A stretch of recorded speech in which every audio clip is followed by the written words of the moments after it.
জাহান্নাম উদ্বোধন হবে এক শ্রেণীর আলেম দিয়ে। জাহান্নাম কিন্তু উদ্বোধন হবে। এই হাদিসটা জানেন না আপনারা ওলামায়ে কেরাম? আপনারা তো আমার চেয়ে অনেক ভালো জানেন। প্রথমে একজন শহীদ, কি করছো? জীবন দিয়ে দিছি, শহীদ হয়ে গেছি। ভুল, ক্যাদিব, মিথ্যা কথা বলছো। এই জন্য শহীদ হয়েছিলে যাতে মানুষ তোমাকে বড় বীর বলে। আমার জন্য তুমি জীবন দাও নাই, যাও জাহান্নামে দাও। আরেকজন, কি করেছো? অনেক দান করেছি, মানুষ দানবীর বলে। আল্লাহ বলছেন যে মিথ্যা বলছো, মানুষ যেন দানবীর বলে এই জন্য দান করেছে। দান করার সময় সতর্ক থাকে, লোক দেখায় দান করেন না। আর ইলেকশনের আগে আগে তো দানটা বেশি করেন আপনার আজকাল। তা আমরা এই সুযোগটা নিব, অবশ্য আমরা বেশি বেশি দান নিব এখন তাদের কাছ থেকে, ঠিক আছে? তাদেরকে ইনভাইট করবো, দান বেশি করে দিব। ভুলেও না, এই কাজ ভুলেও করবেন না। রিক্সাওয়ালা ভাইয়ের কাছ থেকে সৎকার নিবে 10 টাকা। মুচি ভাই, তরকারিওয়ালা, ভ্যান চালক, এদের কাছ থেকে হালাল টাকা থেকে টাকা না। ওই ব্যারাট মসজিদ থেকে দিন প্রচার হবে, আর হারাম টাকার এসি মসজিদ থেকে দিনের কোনো প্রচার হবে না। বাংলাদেশে এসি মসজিদের অভাব নাকি? আমার কথা রাগ করতেছেন নাকি? বাংলাদেশে এমন অনেক মসজিদ আছে কোটি কোটি টাকার প্রজেক্ট। ঠিক শেষ জামানের হাদিসের মতো নবীজি বলেছেন, শেষ জামানায় কিছু মসজিদ হবে চাকচিক্যময়, একদম গর্জিয়াস, হেদায়েত উঠে যাবে। পরের লাইন হচ্ছে হেদায়েত উঠে যাবে। ওটা নাই, নামাজ শেষ, মসজিদ বন্ধ। মসজিদে খাদেমদের মাঝে মাঝে অস্থিরতা দেখলে মনে হয় যে বাসায় গিয়ে সুন্নতটা পড়ি, এখানে পড়ার দরকার নেই, বিরক্ত হচ্ছে মনে হয়।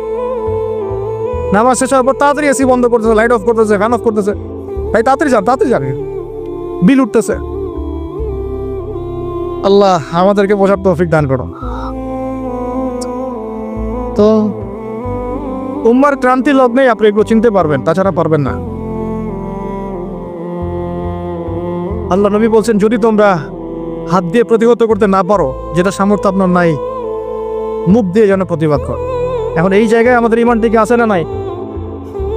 এইসব ইস্যুতে যাদের লেখার ক্ষমতা আছে তাদের উপর লেখা ওয়াজিব, যাদের বলার ক্ষমতা আছে তাদের উপর বলা ওয়াজিব, যাদের আরো বড় কোনো সহায়তা পাঠানোর সুযোগ আছে না, এটা পাঠানো তাদের জন্য ওয়াজিব।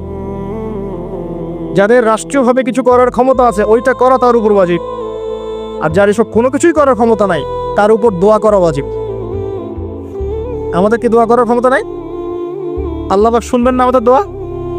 এখন আসেন, ফাইল্লাম ইয়াস্তাতি, যদি তোমরা এতেও সক্ষম না হও। আরে বাবা, মুখে কথা বলারও সুযোগ নাই, মুখে বললেও সমস্যা, অবস্থা খারাপ, গর্দান থাকবে না। আবু হুরায়রা রাদিয়াল্লাহু আনহু বলেছিলেন একটা কথা, যে আমি এমন অনেক ইলম জানি যেগুলো যদি আমি এখন বলা শুরু করি আমার গর্দান থাকবে না। সে একই কথা আমাদেরকেও মাঝে মাঝে ইশারা ইঙ্গিতে বলতে হয়। যতটুকু বলছি এতে বুঝে নেন, এর চেয়ে বেশি বলতে গেলে আমাদের গর্দান নাও থাকতে পারে। তো ভাই, আমরা যারা মুখ দিয়ে বলতে পারবো না তাদের ফাইল্লাম ইয়াস্তাতি ফাবি কলবিহি, তাহলে যেন অন্তর থেকে ঘৃণা করে। এখন আপনি বলেন, এই হাদিসের আওতায় আমাদের ইমান থেকে আছে না নাই?